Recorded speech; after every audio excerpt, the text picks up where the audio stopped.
for my technology resource for educators, I chose BrainPOP. As I saw BrainPOP in the text, I thought, well, I'm totally unfamiliar with this one, so I'll check it out. And as I checked it out, I actually fell in love with it. So I chose this one to use for this assignment. And one feature I really liked about BrainPOP was that it's great for the teacher or the student. When you first go onto the website, you'll open it up and it'll be here, and you can request a demo, you can log in, you can create individualized accounts for the student and the teacher.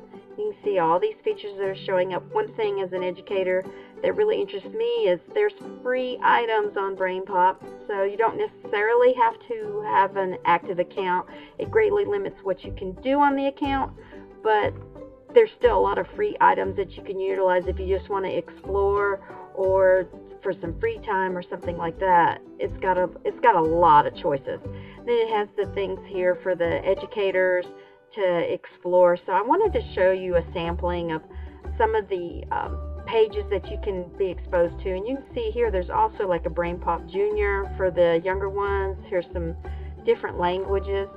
So I'm just going to explore some of the tabs. I have several tabs open for this site, so it may be a little slow at loading at times.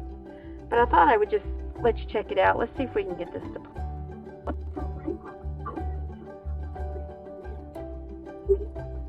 And I won't play the whole thing because it's over 2 minutes, but you can look at it yourself. But there's an overview video, and then it has a lot of resources, like I said, for the educators. Here's getting started with BrainPOP, and it gives you additional resources to make you more familiar with it. The tools that they have here, the getting started guide, and then here's like BrainPOP 101 overview, and you can get that as a PDF, and then teaching ELO resources, and ELO is one of the things I'm very interested in for my future.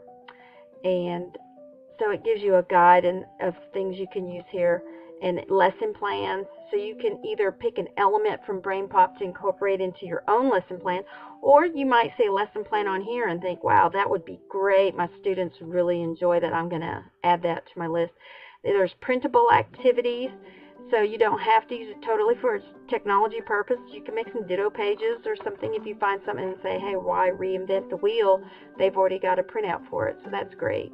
Professional development, this was one of the things I had got really excited about because it has a lot to offer educators. They have webinars and workshops. They have technology integration classes.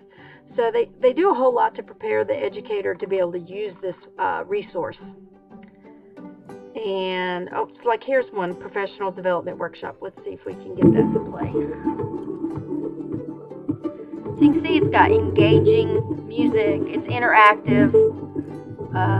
Something I love so much about BrainPOP and their workshops is that the information is applicable for the next day. BrainPOP's PD workshops are interactive, challenging, and fun. This is not a sit and get workshop. This is like you're going to do stuff workshop. You're going to try to model a strategy that you could then use when you work with your kids tomorrow.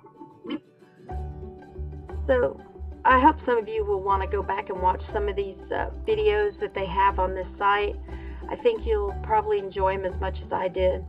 So let's talk about the student a little bit. When they'll go in, you'll see there's different levels. There's placement testing. Like I said, one of my favorites, free stuff, and the quick tour, and the place for educators. And so we're just going to play with one of these. So you can see here, they have, in the lesson plans, they might have movies or quizzes or grammar or vocabulary. And so you can see how especially younger children would really enjoy this. And I'm just going to pass it a little further. I am big. He is Moby. So this is just a lesson 1 on pronouns. And so you have all these features that you can activate to interact with it. And then the flashcards, the great drill and practice. So you have the flashcard. So it will speak to you. Boy. Friend. But you can also click on it and it'll show you a representation of that word. Friend. Robot. No. And then you can click to all these other wordplay, quizzes, map it out. You can go back to the little movies. Ball. And then we were talking about games, so I'll just show you a quick game just to end this off. And we'll get this to load. See, it wants me to log in, because this game you can use it, or the whole site you can use for assessments. So it'll remember. So like if you're working on addition facts, so that it's coming down with the 4, so you need, 2 plus 2. So that gives the student immediate feedback, an immediate response to know, hey, I'm remembering how to add. And so let's do one wrong and see what it does. See, it won't work. But then you still have time. So gotta find 2 that are close together. I can't find 2 close together. There we go. Oh, I just barely made it. So so I'll do one wrong and I'll let it crash and you can see what happens. But it gives you the levels, it gives you the score, it gives you a timer, and then like I said, it will do assessment. I'm waiting for it to. There! See, it crashed. Then it gives you another one. So you can keep going. And wow, that's way too much, isn't it? So this would be fun, and then of course you can pause it.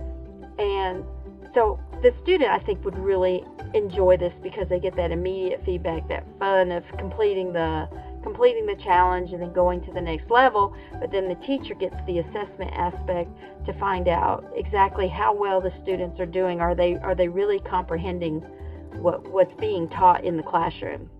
Again, I think this is an excellent resource to be an educator's toolbox for the student and the educator. So I hope you enjoyed this enough to go check out BrainPOP for yourself and see if you want it in your toolbox. Thank you.